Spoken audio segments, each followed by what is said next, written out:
प्रयास करना, करिए। ठीक है। अब याद ध्यान दीजिएगा, अब फिगर को बढ़िया समझना। अब देखिए इसमें मैं थोड़ा सा ध्यान देना है। अब बात करता हूं त्रिभुज। त्रिभुज जो है कि इसमें त्रिभुज जो है दिखा के डी क्यू आर में, ठीक ना, अरे क्यू डी आर में, क्यू डी आर में ना, आर में कोण डेल्टा, कोण डेल्टा भुजा, कोण जो है डेल्टा भुजाओं, कोण डेल्टा भुजाओं, यहां देखिए भुजाओं डी क्यू, डी क्यू तथा डी क्यू तथा डी क्यू तथा डी आर के बीच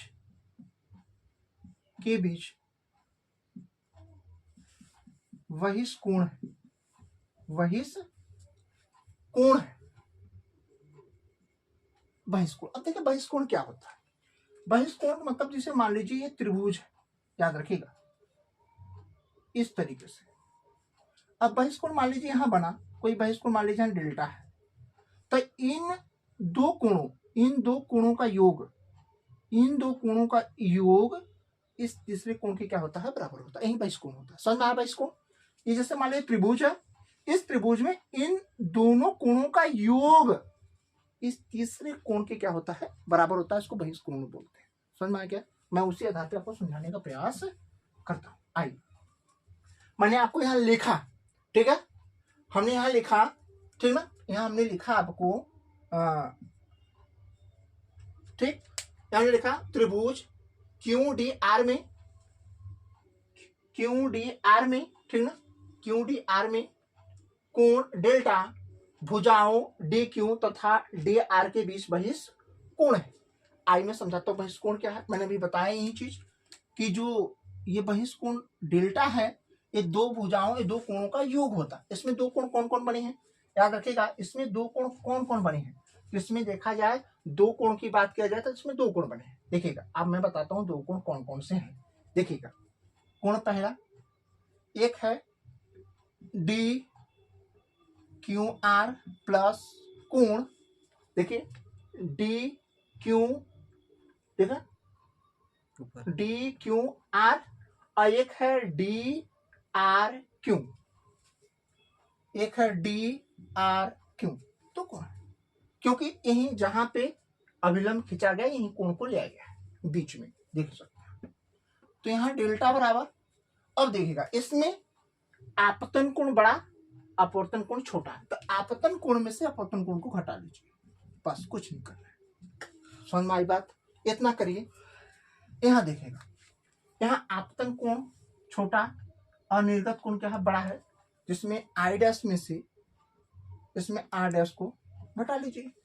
अब यहां देखिएगा, अब यहां ध्यान दीजिएगा, यहां देखिएगा ये दोनों प्लस वाले के एक साथ, माइनस वाले के एक साथ ले लीजिए, तो आई प्लस आई डैश एक साथ, और देखिएगा माइनस माइनस यहां क्या होगा, आर और माइनस आर डैश, डेल्टा बराबर आई प्लस आई डैश, यहां माइनस कॉमन ले लें तो आर प्लस क्या हो जाएगा, आर डैश हो जाएगा।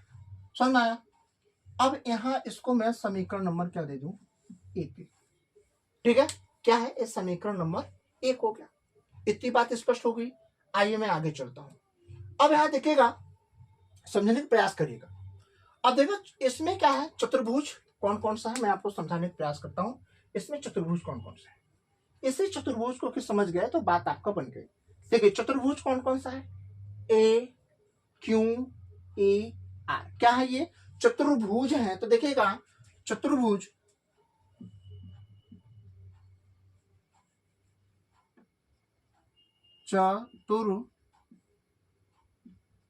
चतुर्भुज कौन कौन सा है, ए क्यू ए आर में, ठीक ना, ए आर में कोण कौन कौन सा, कोण ए क्यू ई ए क्यू ई तथा कोण ए आर ई, ठीक ना, ए आर ई समकोण,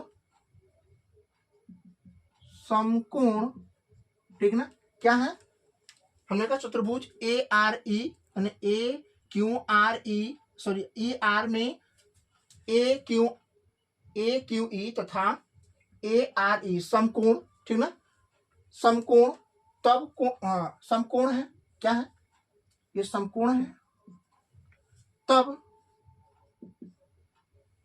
कोण ए तथा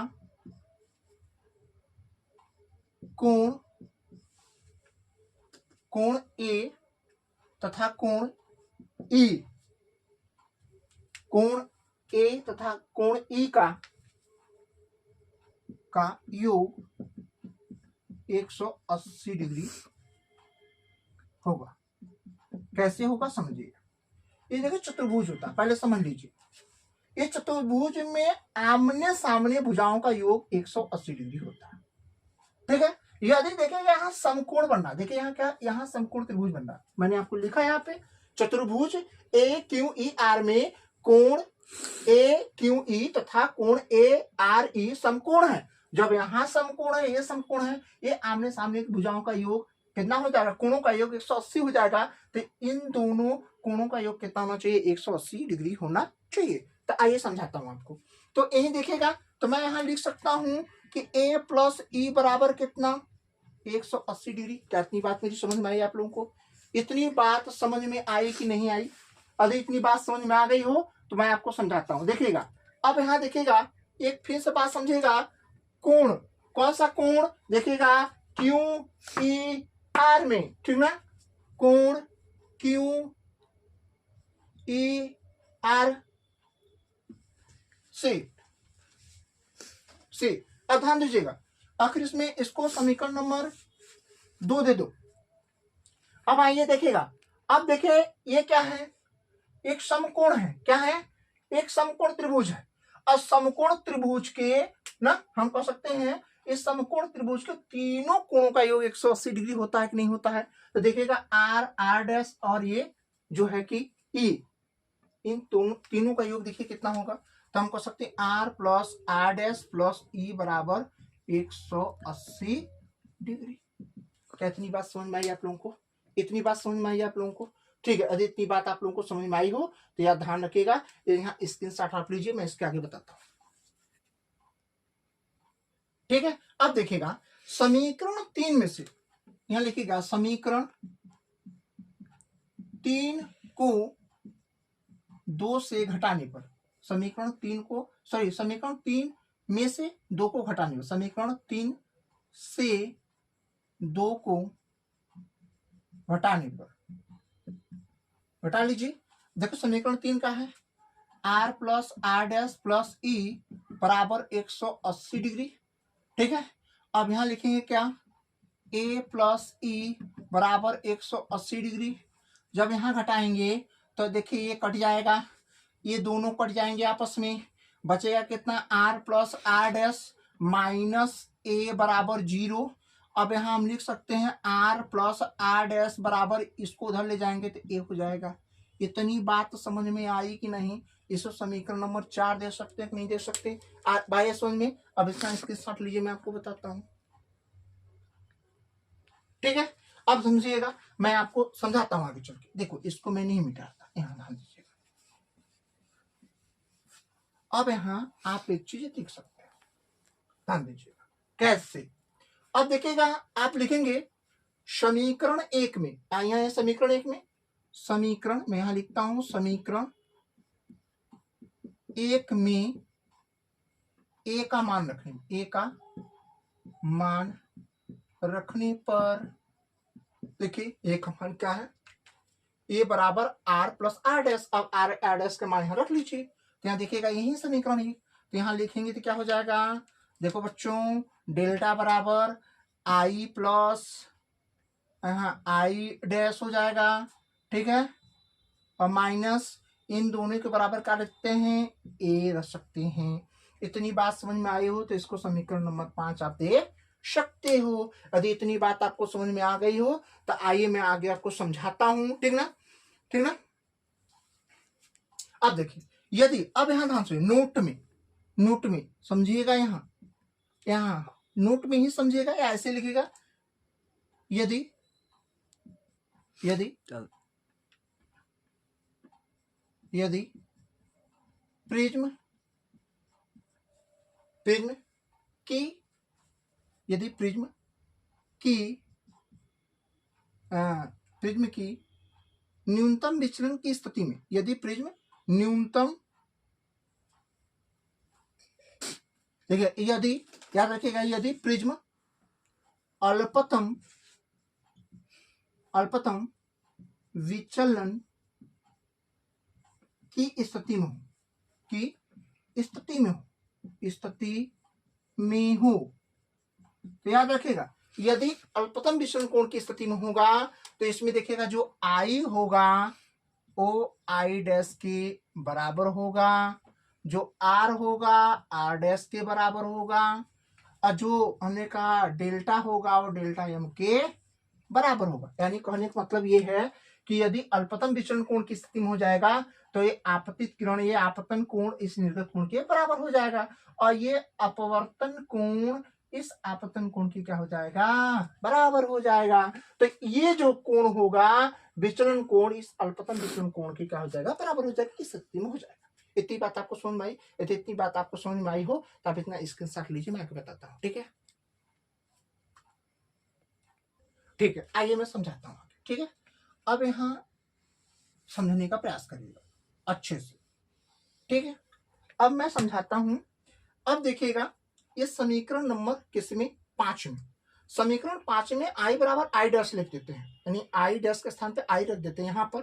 तो देखिएगा समीकरण 5 से, समीकरण 5 से या 5 में से लिखिएगा, समीकरण 5 से। अब देखिएगा डेल्टा बराबर क्या हो जाएगा, आई प्लस आई डैश का स्थान पे क्या रखते हैं हम, आई रख सकते हैं, आई हो जाएगा और यहाँ ए हो जाएगा। डेल्टा बराबर कितना हो जाएगा, 2i माइनस 1। अब देखिए यह चला जाएगा, ये देखिए अल्पतम विचलन कोण की स्थिति में होगा तो डेल्टा डेल्टा एम के बराबर हो जाएगा, याद रखिएगा। तो यहाँ डेल्टा एम के बराबर है, ये भी बदल जाएगा, ठीक है। अब ये इधर आ जाएगा तो डेल्टा एम बराबर ये हो जाएगा, ये माइनस इधर आएगा, प्लस ए बराबर हो जाएगा 2i। ध्यान दीजिएगा, अब इसको हम मैं लिख सकता हूँ यहाँ आई बराबर, यहाँ डेल्टा एम प्लस ए बटे कितना हो जाएगा, 2 हो जाएगा। समझना है? अब यहाँ ध्यान देना है, आगे समझना है, ठीक है। आगे मैं बताता हूँ, ध्यान दीजिएगा, इतना मैं इरेज करता हूँ, ठीक ना। आइए मैं आगे समझाता हूँ थोड़ा सा, आगे देखिएगा आगे क्या करना है आपको। अब देखिए समीकरण, ठीक ना, समीकरण 4 ही है तो लिखिएगा समीकरण 4 से, ठीक ना। समीकरण 4 में क्या है, देखा आर बराबर आर डैश लिखना है तो आर प्लस आर रखेंगे यहाँ बराबर कितना है ए, तो 2r बराबर हो जाएगा ए, और यहाँ r बराबर ए बाई कितना हो जाएगा, 2 हो जाएगा। अब यहाँ इसको मैं हटा सकता हूँ, ठीक है ना, थोड़ा सा समझिएगा। यहाँ क्या हो जाएगा, यहाँ जो हो जाएगा ये हो जाएगा आपका r बराबर हो जाएगा a बाई 2। समझ में आया? अब मैं आपको समझाता हूँ। आप यहाँ पढ़े होंगे स्नेल के नियमानुसार, किसके नियमानुसार, यहाँ देखिएगा स्नेल के नियमानुसार, ठीक है। स्नेल के नियमानुसार इसमें देखा जाए 2 तरीके से लगा सकते हैं, n बराबर साइन आई बटे साइन आर, ठीक है, या इसको साइन आई डैश बटे साइन आई आर डैश भी लिख सकते हैं, कोई दिक्कत, दोनों तरीके से विचलन की अवस्था में लिख सकते हैं इसको।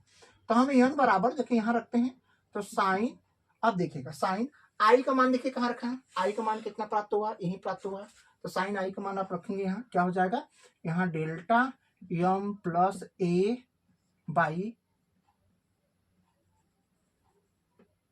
Sign delta M plus A by 2 बटे कितना होगा साइन ए बाई 2 बराबर कितना हो जाएगा एन हो जाएगा। ठीक है, जब यहां रखेंगे तो यही अल्पतम विचलन कोण की अवस्था में क्या होता है, अल्पतम विचलन कोण की अवस्था में अपवर्तांक के सूत्र का निगमन है। यही आपका क्या हो गया, प्रूव्ड हो गया। ये इंपॉर्टेंट है, देखिए कितना सरल शब्दों में बताने का प्रयास किया हूं। ठीक है, एक चीज नोट में मैं यहाँ और लिख देता हूं जो आपको पता रहना चाहिए यहाँ नोट में, कि देखिएगा आप एक चीज नोट में याद रखिएगा, प्रिज्म का विचलन कोण आपतन कोण आई पर निर्भर करता है। मैं यहाँ लिख देता हूं, प्रिज्म का, याद रखिए, प्रिज्म का विचलन कोण आपतन कोण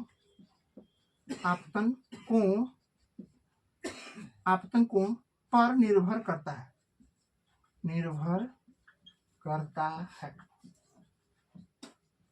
यदि मेरी नॉलेज आपको अच्छी लगी हो तो आप ध्यान रखिएगा, हमारे वीडियो को ज्यादा से ज्यादा लोगों के पास शेयर करिएगा। ठीक है, लेकिन थोड़ा सा मैं एक चीज और बता दूं, थोड़ा सा फिर आप समझना चाहते हैं तो इसमें देखिएगा, मैं आपको बता दूं, जहां, याद रखिएगा, वेयर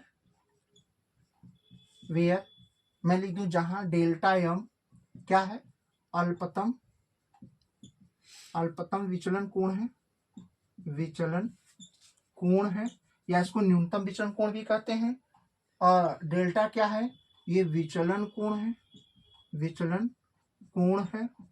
और ये क्या है, ये याद रखिएगा, ये प्रिज्म कोण ना, प्रिज्म कोण या इसको अपवर्तक कोण भी कहते हैं। आई बात समझ में? तो हमारी नॉलेज देखिए आपको अच्छा लगा हो तो आप ये वीडियो को ज्यादा से ज्यादा लोगों के पास शेयर करें। और मैं दावा के ठोकर कर सकता हूं कि 2024 के बोर्ड परीक्षा में ये क्वेश्चन आपको परीक्षा में देखने को मिल सकता है। ठीक है, तो अच्छे से इसको तैयार करना है और ज्यादा से ज्यादा लोगों के पास भेजना है। Thank you so much.